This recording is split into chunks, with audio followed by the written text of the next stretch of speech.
Hi, I'm Dr. Dennis Lensling, Care Coordinator and Clinic Administrator for Advocare Clinics. Today I'd like to talk to you about whiplash, specifically car accidents and how this can impact your life. I want to set up an introduction to a video segment that's called A Tale of Two Crashes, and I want you to pay particular interest into the difference in these two accidents. They seem very small. One's at about 3.9 miles per hour, the other one's at 6.3. These are walking speeds and running speeds for most people. So these are what's considered very low impact. These are the kind of accidents that you'd call a love tap in a parking lot. I want you to pay particular attention to the dynamics of what happens to these people. These are done with high-speed digital cameras with accelerometers that measure the position and movement of the body in the vehicle. Pay particular attention to the woman's face, especially in the second accident.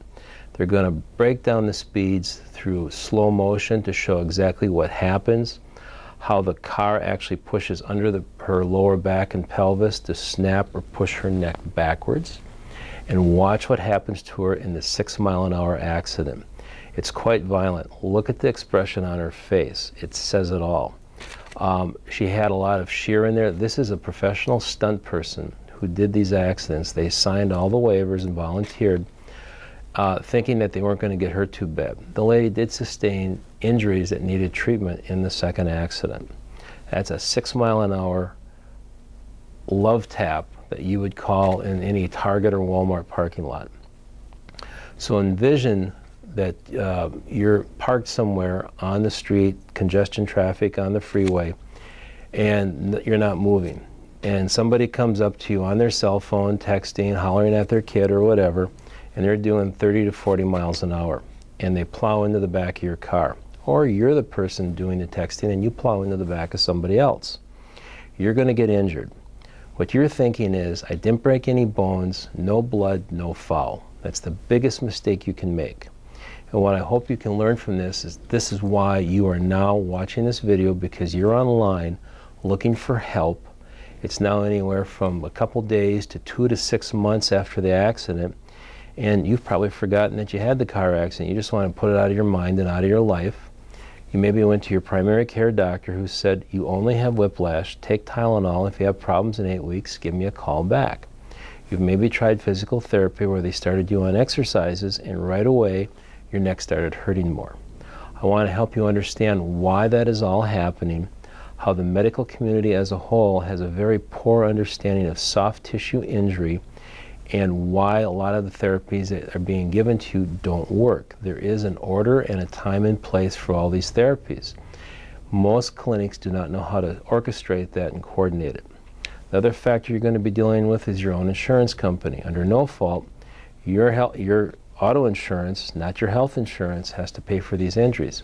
And quite frankly, they don't want to have to pay for it.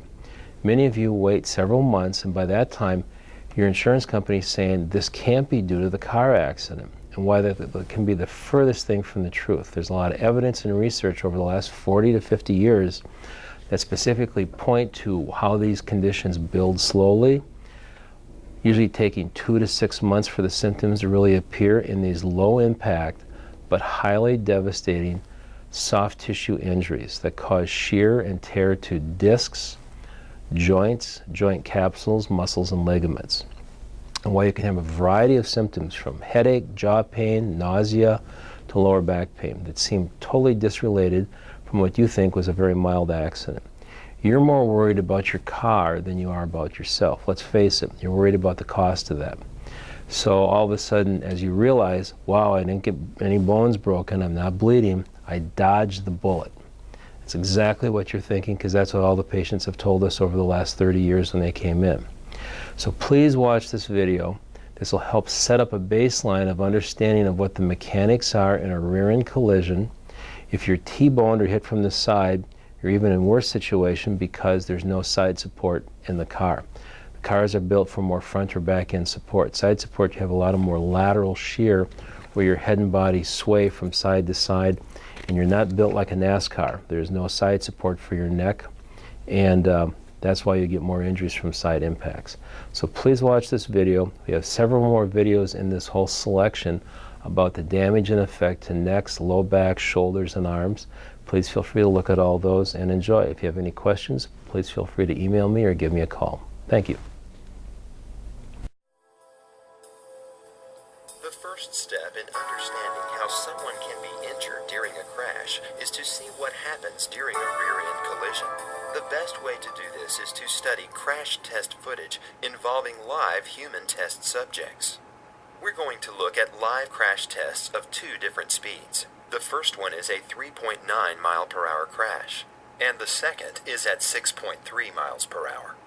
These are considered very low speed collisions, and many collisions in the real world are at much higher speeds. Live occupant tests are not done at higher speeds simply because they are not safe for volunteers. First, we'll watch the cars from the outside as they collide. As you can see, the occupant motion takes place very quickly, in about 1/10 of a second. Let's change our view slightly and see the effects on the occupant during the crash. First, we'll watch the impact at its actual speed. As we can see, the occupant is exposed to very rapid accelerations.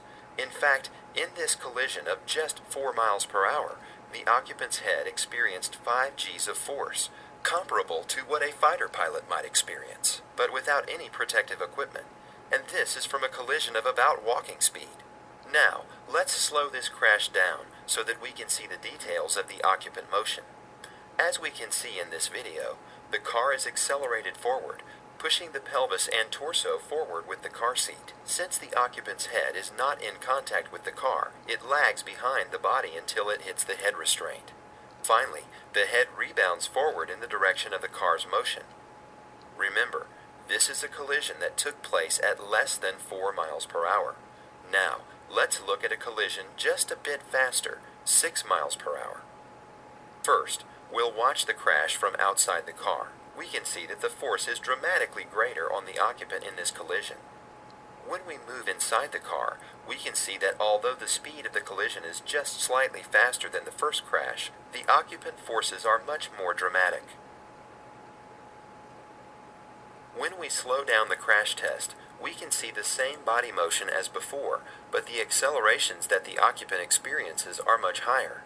In this crash test, the occupant experienced 9 Gs of force, almost twice that of a 4 mile per hour crash. So, though the speed only increased by 50%, the forces on the occupant doubled. To demonstrate how this can result in injury to the neck, let's look at it this way. The human head weighs about 10 pounds on average. When accelerated to 9 Gs, the human head effectively weighs 9 times its normal weight, or 90 pounds. And all of this occurs in just a fraction of a second. As we'll see in the other videos, it is the rapid acceleration of the head in relation to the torso that results in whiplash injuries.